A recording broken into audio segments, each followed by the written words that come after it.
Usa sa mga pinakalawom nga pangutana nga siguro bisan kausa lang atong gipangutana sa atong kaugalingon unsa man jud ang kahulugan sa akong kinabuhi, di ba? Karon ato nang susihon og maayo. Nanong, natao man ta. Mauna, ataran yun ang pinakadakok pangutana. Apan, unsa kaha kung kining pangutana, imbes nga muhatag og tubag, usa na hinuon kalitag? Sige, unahon nato ni. Ang pangutana nga makalitag, tan-awon nato kung ngano ba nga kining atong pagpangitag purpose, usahay, musampot man hinuon sa kahawang. Ingon pa sa atong basihanan, mauni ang punto. Wala ko nata matao para sa usa ka rason. Ang tinuod, nangita lang tag rason kay naa naman ta diri, nataaw naman ta.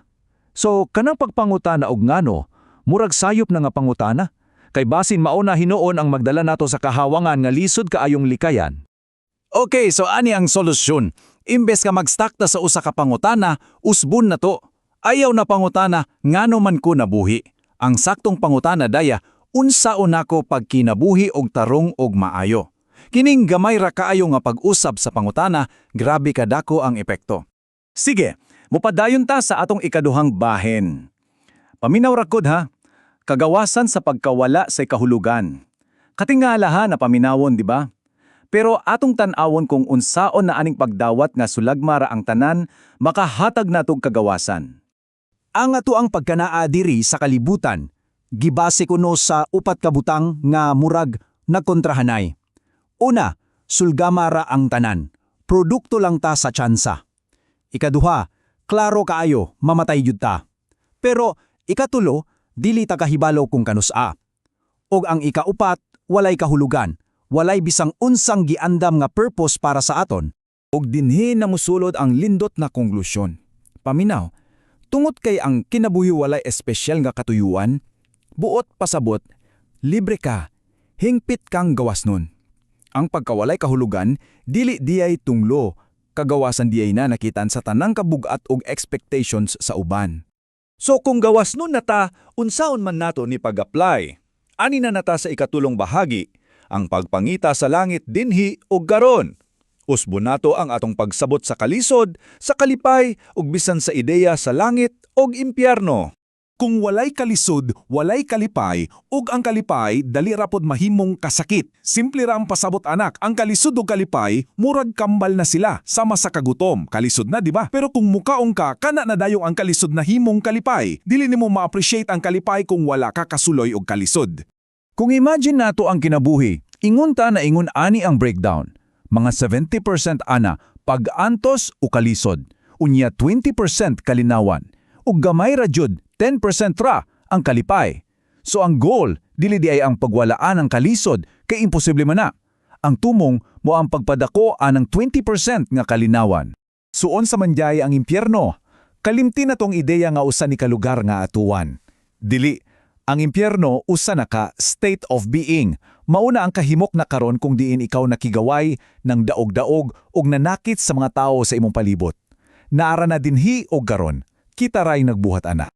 Ug sa pikas bahin, maopod ang langit, dili pod na destinasyon.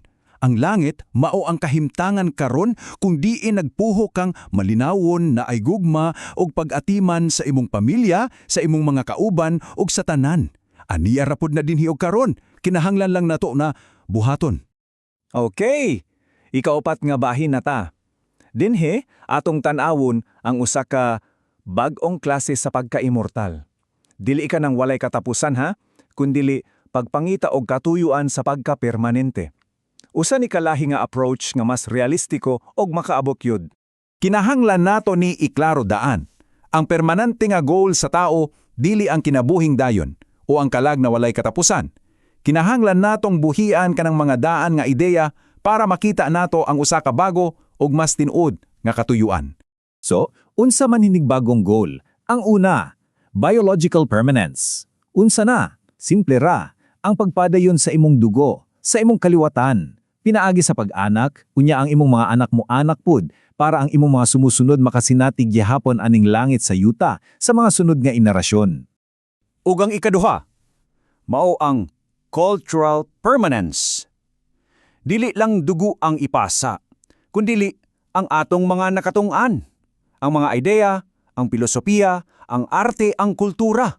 Ibilin nato ni isip kabilin para sa mga sunod nato para naay sila'y pundasyon nga katukuran. Sige, naa na ta sa katapusan. Karon, atong hisgutan ang mga practical tips. Ang imong giya para sa maayong pagpuyo based aning tanang natong nahisgutan. Okay, sa atong mga relasyon, simple ra kuno ang sikreto. Hatag og gugma sa imong pamilya o sa uban, pero ayaw gyud pag-expect nga ibalik nila ang parehas nga gugma. Kay kanabitaw ang expectation, diha magsugod ang kasuko o kahihubos. Hunahuna aragod kung giunsa nato pagigugma atong mga iro o iring. Walay kondisyon, di ba? Mauunta na. Importante kayo ni nga punto, ang golden rule. Ang kasagaran nga atong nadungan, buhata sa uban ang gusto nimo buhaton nila sa imo. Pero naadayay mas maayo. Ayaw buhata sa uban ang dili nimo gusto buhaton nila sa imo. Ngano mas maayo ni? Kay usay ang maayo para nimo, dili maayo para sa uban. Ang pagpupugo sa imong gusto, usa na ka klase sa pag-abuso. So para ma-summarize, unsaon man gyud paglipay? Aniya ang upat ka yawi. Una, be self-sufficient. Kabalo ka manginabuhi sa imong kaugalingon. Ikaduha, pangitag paagi nga dili kalayan. Ikatulo, ayaw hunog og katon. Ug ang pinakaimportante, ang ikaupat, pagpuyo sa karon. Ayaw naghunahuna sa kagahapon o kabalaka sa ugma. Kining ideya sa pagpuyo sa karon, nindot kaayo pagka-summarize aning quote. Kung depressed ka, nagpuyo ka sa past. Kung anxious ka, nagpuyo ka sa future. Pero kung malinawon ka, nagpuyo ka sa present. Sakto gyud, di ba? Og para matapos ta, ibilin na ako ninyo kining usa ka pangutana.